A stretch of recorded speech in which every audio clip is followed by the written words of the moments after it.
Hello minders, welcome back to the Mind of Watercolor. Well, I'm just going to do a landscape today, and you know what's interesting to me, and this is kind of what I wanted to talk about, and we'll talk about the process too, you know, kind of what I'm thinking as I go along. What I really wanted to discuss was inspiration. First though, let's just look at what we're using. This is Hahnemühle Leonardo, which is their 300-pound cold press paper. Fantastic paper. And of course I'm using my Mind of Watercolor 10 color set.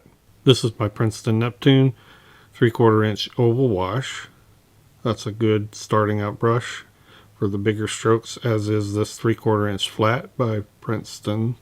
This is the Princeton Elite. I'm also going to use this Levinson. This is the Goat and Synthetic Blend. This is the smaller one, and this is great for tree foliage. I think this makes an appearance. Just you do a little bit of work with this. Just another Princeton Elite number 6 round. And finally, this little silver white, Brush Silver White Bristle brush that I'll use for some lifting towards the end. And we're going to start out just by spraying. This is a spattery spray. I'm not soaking the paper. As almost every painting I do includes a lot of spontaneous passages. This is spontaneous to begin with. I clearly, though, had a composition in mind. We'll talk a bit later about what inspired the composition. It's not going to be what you think. And inspiration can come from many different things and in different ways. But I just had this composition in mind. So right now we're just getting azo green, dioxazine purple, some red iron oxide, probably mixed in a little bit of neutral tint there. We're just getting all those colors playing around. The theme I had for this, actually, aside from the composition, was sort of a last vestiges of summer. You know, autumn colors kind of invading into the greens of summer. We're seeing a lot of that around here now. Although it's still very green, you know, you start to see those autumn colors creeping in. And for some reason, I've just been really thinking about and visualizing cascading vertical compositions lately. You know, ones that start kind of high on the page and just sort of cascade down the page like you're looking at the side of a mountain or hill or ravine or cliff or whatever you want to call it. Those have just kind of really intrigued me, so I've been exploring those a bit, and they've kind of lent themselves to some unique compositions. There is a little phthalo green blue shade in here also. A bit of ultramarine blue, I believe, creeps in here and there. But the mixes are very complex. So as you can see over there on my palette, all those are just all out pooling and playing together. Spatter, of course. You're going to see me bringing in some more spray to make that creep and speckle a little more. There it is right there. So we're kind of aiming for these trees hanging off the side of a cliff kind of a thing. It's all very impressionistic, which is what I wanted to do. And as I said before, cascading. And I thought maybe at the top, like the top of this hill or whatever it is, there was a tall stand of trees as we get up there. Yeah, so this composition has been in my mind for weeks probably, and it's like, oh, I've got to paint something like this. And if you look real careful, it's kind of hard to see, but this composition was inspired by the letter K, believe it or not. And you can kind of see the letter K. Now, no, I wasn't kind of slaving myself to the letter K, but I had this idea that kind of involved appendages that come out from the vertical of the letter K. And hey, you know, this is totally fine. Anything can inspire a composition as long as you try to keep some sound compositional principles in mind. You know, good centers of interest, dynamic leading of the eye, creating sort of a hierarchy of importance. It's so hard to define what makes good composition. You kind of know it when you see it. It's kind of a feeling. There are principles that sort of guide you into it, but it's really hard to say these are the rules. There really aren't rules, there are guidelines. And within those guidelines, there can be a lot of genius. Now, I'm not claiming this is genius. I'm just saying, I look for the unique ways to apply those principles or break the rules, but still have something very vibrant, lively, and compelling as a composition. Anyway, this was one of those compositions that just kind of captured my imagination before I painted it. And it was one of those compositions that's like, yeah, no matter what, I got to sit down and do this. But I love the fact that I get those surprises from watercolor. And I'm just trying to, as per usual in these landscapes, I'm just trying to create some contrast, some edges. I love the vignette. I love bringing in the white space that creeps in from the side. Here I'm doing some wet lifting, meaning the paint is still damp, and I'm just bringing in water. And that creates sort of a natural mini controlled back run. And it's a good way to lift paint before it dries. You can come back later and scrub, of course, and I will do a little lifting. But at this point, it's a little bit easier when the paint's wet. You get a softer highlight too. So we're just working on those boughs. Down here at the bottom, I felt like that sort of a horseshoe shape was a little too pronounced. So I'm just trying to break up that edge and give it a little more of a natural look. And you're going to see more of that later on in the painting. Color scheme is working pretty well. I don't know why I like purple so much in landscape. I just do. I think it's really cool. I see purple a lot. Of course, into the natural eye, it's a lot more muted. But I see purples in the grays of the woods, the stands of trees, especially in certain light, it will look purple. So we're working our way down now to the smaller brush. And I love this Levinson brush. This is the goat hair and synthetic blend. Has just a fantastic point. Has about the right amount of snap. And it has a tip that just dances when you're doing some of these little frilly edges. That's the thing I think I like most about it.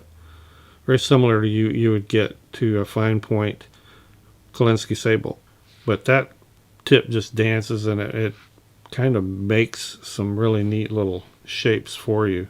Also works here real good for the branches. Just about as well as a rigger, actually. Yeah, so we're just getting a little more finite and small in our definition. I wanted to bring out some of those tall trunks, that tall stand of trees in the back. Make that a little bit more pronounced. Like peeking through, get some shadows under those lighter boughs in the front. And that's kind of what I'm doing. Yeah, so tell me about your inspirations. That's kind of what I wanted to hear. What are those inspirations that popped into your head and you just had to paint? And you just thought, oh, yeah, this is something I got to do. Also, tell me what inspires not just your subject matter, but the composition within those subject matters. What's something that popped into your brain and you thought, and maybe it's totally unrelated to the subject you're painting. Maybe it's something that said, that is an arrangement, that is a composition that would work for fill in the blank. What did you do? Or what have you done that kind of fits that? You see here, I'm just continuing to increase contrast and enhance edges. one of the things I thought was cool, and this was sort of one of the surprises in this composition, as this whole piece took shape, this almost looked like a floral arrangement. Like if you could take a landscape and stick it in a pot as a floral arrangement, this would fill that bill.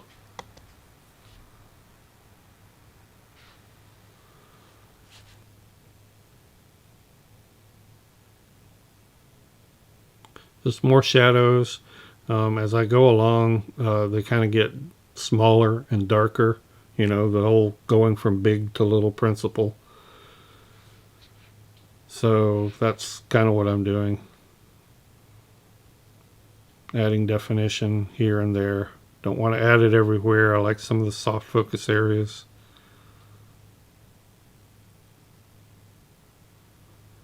I get a little bored with just all green painting sometimes, you know, so I think especially this time of year, you know, is inspiring as the colors start to change, but the green is still there, you know, to kind of portray that merging one set of colors in the season to another.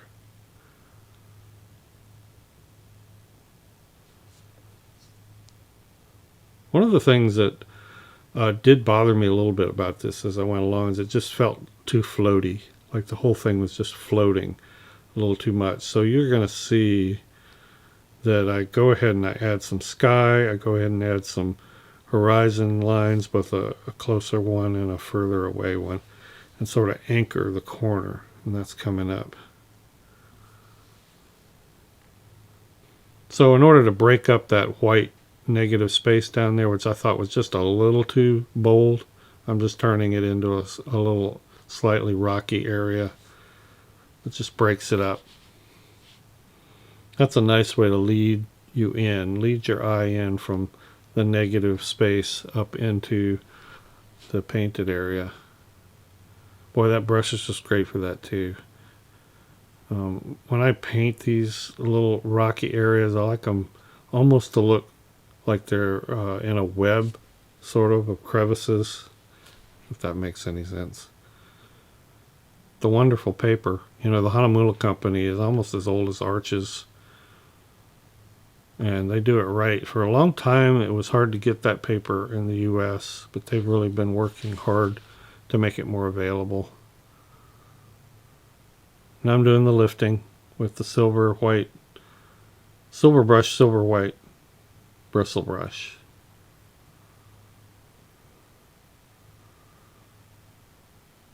Some of the last few dark pops of contrast here as I detail it out.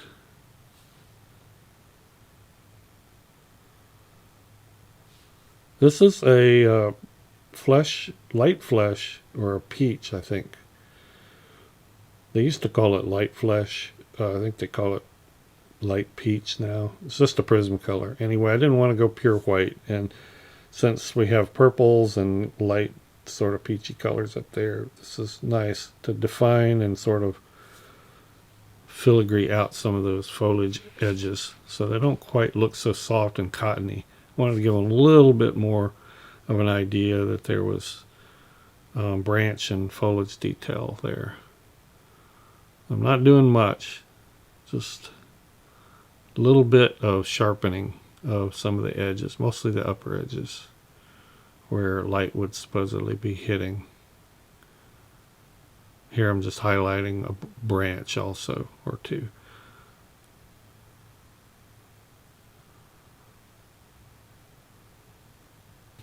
So here is where I wanted to sort of keep this composition from looking too much like it was floating. And I decided to pop in a little bit of a wisp for the sky on each side. So you're going to see that. And I just went ahead and used that same small brush because I thought it would work better, and it did. It worked great for the wisps, you know, especially if you have some water down and it's soft, turns soft.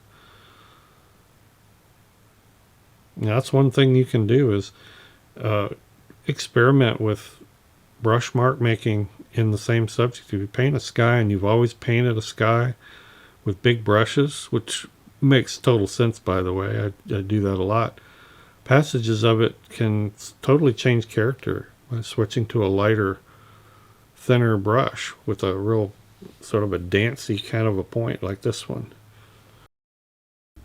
And you can see where I added sort of a horizon line, this really kind of a loose one further up. Now I'm working on one a little further down. This felt like it needed to be anchored to the page a little more. It was too much of a vignette. Same down here in the corner. I want that negative space there, and that white space I think is dynamic, but I want to weave it into the piece a little better, and that's what I'm doing. Yeah, and I think that's working out great. I'm pretty pleased with it. Let's take a quick look at the final. Really love how this turned out. Hope you enjoyed this. Let me hear some things about your inspirations. Those great compositions that came from an unexpected source, maybe. Or maybe it's a go-to source that you constantly go to for great inspiration. Let's talk about that. Thanks, everybody. Appreciate you watching. Thank you so much, patrons, for supporting this channel. We'll see everybody in the next video. Bye-bye.